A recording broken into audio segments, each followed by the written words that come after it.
ఆ 10 కోట్ల రూపాయలు ప్రభుత్వ సొమ్ము ఎందుకు ఖర్చు పెట్టినరో ఆ డబ్బా కొట్టించుకోడేందో అర్థం కాలే. ఆయన కోమటిరెడ్డి వెంకరెడ్డి మాట్లాడేటప్పుడు ఉమ్మడి ఆంధ్రప్రదేశ్లో ఉన్నప్పుడు కిరణ్ కుమార్ రెడ్డి ముఖ్యమంత్రిగా ఉండి నా మంత్రి పదవే పీకేసిండు అని వెంకరెడ్డి గారు మాట్లాడతారు. ఇదే ముఖ్యమంత్రి గారు ఏం మాట్లాడతాడు?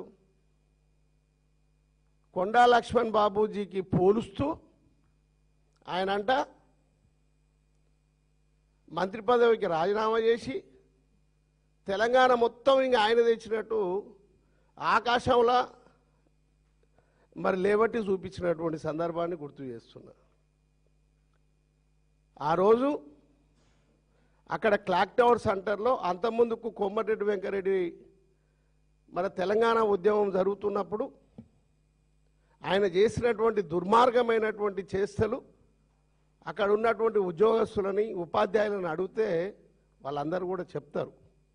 ఉపాధ్యాయులు అక్కడ నిరసన ర్యాలీలు చేస్తుంటే ఇదే కోమటిరెడ్డి వెంకరెడ్డికి పొట్టు కొట్టించినటువంటి సందర్భాన్ని గుర్తు చేస్తున్నా. ఆ రోజు కిరణ్ కుమార్ రెడ్డి మంత్రివర్గంలో ఈయనని తీసేయాలనే ఆలోచనతో తీస్తుంటే ఎట్లాగో తీసేస్తారు కాబట్టి, ఎట్లాగో ఉత్తమ్ కుమార్ రెడ్డికి మంత్రి పదవి ఇస్తారు కాబట్టి రాజీనామా చేస్తే నాకు మంచి పేరు వస్తుందని కుట్రలతోటి రాజీనామా చేసుకొని ఇక చూడు ఇక ఆయనే తెలంగాణ తెచ్చినట్టు, ఇక తెలంగాణ కోసం ఎవ్వరు పోరాటమే చేయనట్టు మరి ఈ విధమైనటువంటి ప్రచారం చేసుకుంటున్నటువంటి సందర్భాన్ని గుర్తు చేస్తూ మరి అదేవిధంగా మరి నల్గొండ ఇవాళ అభివృద్ధి అయిందంటేనే కేసీఆర్ గారి నాయకత్వం. ఈనాడు కూడా ఆయన 5 సార్లు గెలిచినా 2 సార్లు మంత్రి పదవిలో ఉన్నా అన్న మాట్లాడుతున్నారు. ఇంతమంది ప్రెస్ ఉన్నారు. మీరు అందరూ కూడా ఇండివిజువల్గా ఆయన 99లో ఎమ్మెల్యే గెలిచిండు. ఇప్పటి వరకు 2026 నడుస్తుంది. ఆయన చేసిన అభివృద్ధి ఏందో నల్గొండ నియోజకవర్గానికి, నల్గొండ జిల్లా మరి డిస్ట్రిక్ట్ హెడ్ క్వార్టర్స్కి ఏం చేసిండో ఒకసారి మీరు చేయాల్సిన దగ్గర 27 సంవత్సరాల నుంచి ఆయన ప్రజాప్రతినిధిగా, ఎమ్మెల్యేగా, మంత్రిగా, ఎంపీగా ఉన్నాడు. మరి నల్గొండ హెడ్ క్వార్టర్ కానీ నల్గొండ నియోజకవర్గానికి కానీ ₹1 తెచ్చిండా అని ఈ వేదిక ద్వారా నేను సవాల్ విసురుతున్నా. అదే కేసీఆర్ గారి నాయకత్వంలో ప్రజలు నన్ను గెలిపించారు. ఒక్క అవకాశం ఇస్తే 2 ఏళ్ళు కరోనా వచ్చింది, 1 ఇయర్ మొత్తం ఎలక్షన్ వచ్చింది. 2 సంవత్సరాల్లో కేసీఆర్ గారి నాయకత్వంలో, జగదీశ్వర్ రెడ్డి గారి నాయకత్వంలో 1500 కోట్ల రూపాయలతోటి నల్గొండను అభివృద్ధి చేసినాం. దేనికైనా రెడీ. నువ్వు క్లాక్ టవర్ సెంటర్లో చర్చ పెడదామా, లేకపోతే మరి నీ రాజ్భవన్లో చర్చ పెడదామా, దేనికైనా సిద్ధంగా ఉన్నాం. నల్గొండలో అవపడతలేదా? ఇదే రేవంత్ రెడ్డి గారు పాదయాత్ర చేసుకుంటూ 2016లో నల్గొండకు వస్తున్నప్పుడు నల్గొండలో రోడ్ల పరిస్థితి ఉండే, నల్గొండ ఏ విధంగా ఉండేనో రేవంత్ రెడ్డి గారు తెలియక రేవంత్ రెడ్డి గారు మాట్లాడలేదా? అరే కోమటిరెడ్డి బ్రదర్స్ పని అయిపోయింది, ఇది ₹1000 రద్దయిన ₹1000 లోటు ఇది అని మాట్లాడలేదా అదే రేవంత్ రెడ్డి? నిన్న ఆయన పొగుడుతూ ఉండు. మరి ఎక్కడ సంస్కృతం ఆలోచన చేయాల్సినటువంటి అవసరం ఉంది.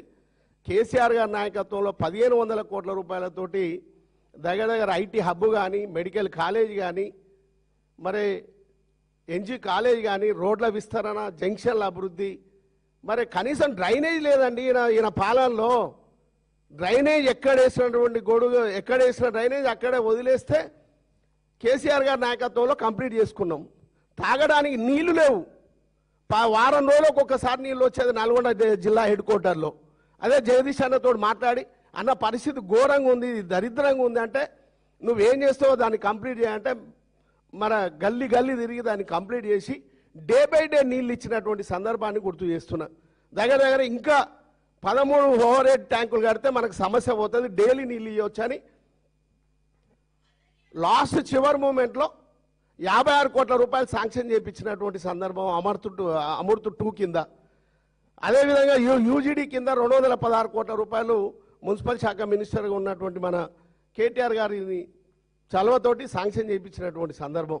ఇవాళ ఎక్కడ చూసినా నల్గొండలో పార్కులైనా, జిమ్ములైనా, త్రాగడానికి నీళ్ళైనా, యూజీడీ అయినా, పానగల్లో ఫ్లైఓవర్ అయినా, ఇవాళ బైపాస్లో ఫ్లైఓవర్ అయినా, రోడ్ల విస్తరణ అయినా, జంక్షన్ల అభివృద్ధి అయినా, మెడికల్ కాలేజ్ అయినా, మెడికల్ కాలేజు కేసీఆర్ కట్టి ఓపెనింగ్కు ఎలక్షన్లు వచ్చినాయి, మిస్ అయిపోయింది. ఓపెనింగ్కి వచ్చి ఓపెన్ చేసుకున్నటువంటి సందర్భం.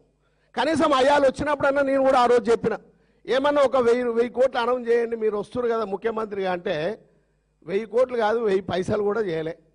మళ్ళా రెండోసారి నిన్న వచ్చిండు, చెప్పిన ఒక ఎమ్మెల్యేగా కేసీఆర్ గారిని అడిగితేనే 1500 కోట్లు ఇచ్చిండ్రు నల్గొండకు.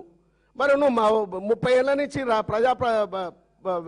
వివిధ హోదాల్లో ఉన్నావు, మరి కనీసం నువ్వు మంత్రిగా ఉన్నావు, ఒక 3000 కోట్ల రూపాయలు మెడికల్ కాలేజీకి, మన మల్టీ స్పెషాలిటీ హాస్పిటల్కి కానీ, తర్వాత ఎస్ఎల్బిసి లైనింగ్ 92 కిలోమీటర్ల లైన్ కాలువను వెడల్పు చేసి లైనింగ్ చేయాలని కేసీఆర్ గారు సర్వే కూడా చేయించిండు.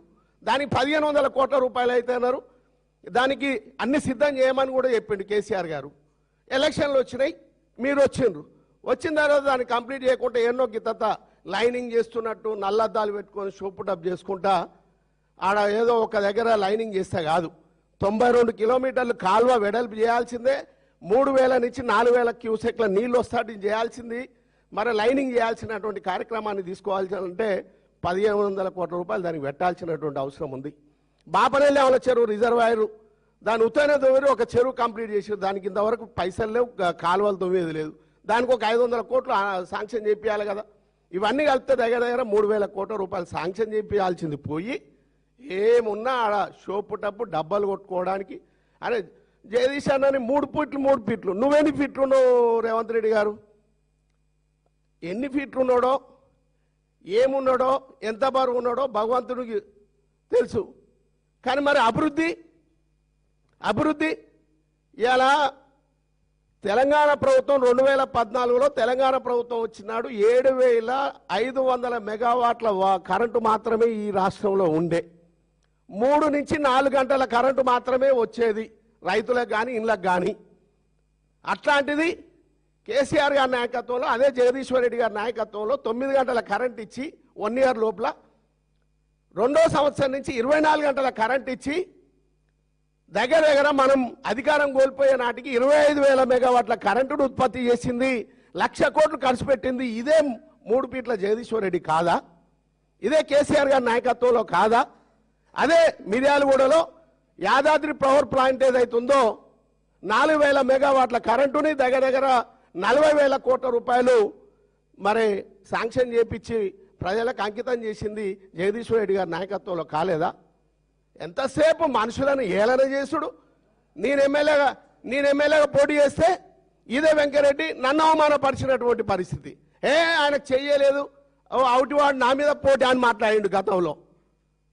ఈయన రేవంత్ రెడ్డి వచ్చి ఇట్లా మాట్లాడతాడు అంటే ప్రజాస్వామ్యంలో ఇట్లాంటి అవమానాలు చేసుడు కరెక్టా?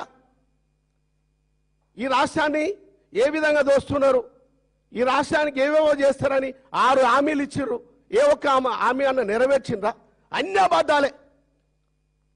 పెట్టుబడి సాయం లేదు, మహిళలకు 2500 లేవు, 4,000 రూపాయలు లేవు, తులం బంగారం లేదు, ఏది లేదు. అన్ని అబద్ధాలు, మోసాలు, జనాలను బ్లఫ్ చేస్తున్నారు. మోసం చేసి కాలయాపన చేసి 2 ఏళ్ళు గడుపుకొని ఈ రాష్ట్రంలో 2-3 లక్షల కోట్లు సంపాదించుకొని కనుమరుగయ్యే ప్రయత్నంలో చేస్తున్నారు. కాబట్టి కాంగ్రెస్ వాళ్ళే చీదరించుకునే పరిస్థితి ఉంది. నిన్న స్టేజ్ మీద కూడా ఏ విధంగా పోరాటం కొట్లాటలు జరిగినో మీకు అందరూ కూడా తెలుసు. నిన్న మాట్లాడుతున్నప్పుడు ఆయన ఒకటి మాట్లాడతాడు. ఆయన రోడెమ్మడి పోతుంటేనట గుంతలలో పడుతున్నది రోడ్లు అంత అధ్వానం. రోడ్లు గుంతలుండి పడేది కాదు. ఆయన పొద్దునట్టే 6కే వేస్తాడు, 6కే వేసి సాయంత్రం దాకా ఊగుతూనే ఉంటాడు.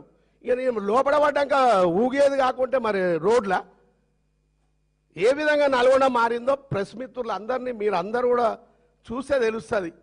ఇలా నల్గొండ పోయిన వాళ్ళు చెప్తారు నల్గొండ ఏ విధంగా కేసీఆర్ గారి నాయకత్వంలో, అదే జగదీశ్వర్ రెడ్డి గారి నాయకత్వంలో, ఒక్క అవకాశం వస్తే భూపాలరెడ్డి గారి నాయకత్వంలో ఏ విధంగా అభివృద్ధి అయిందనేది ప్రజలు చెప్తారు.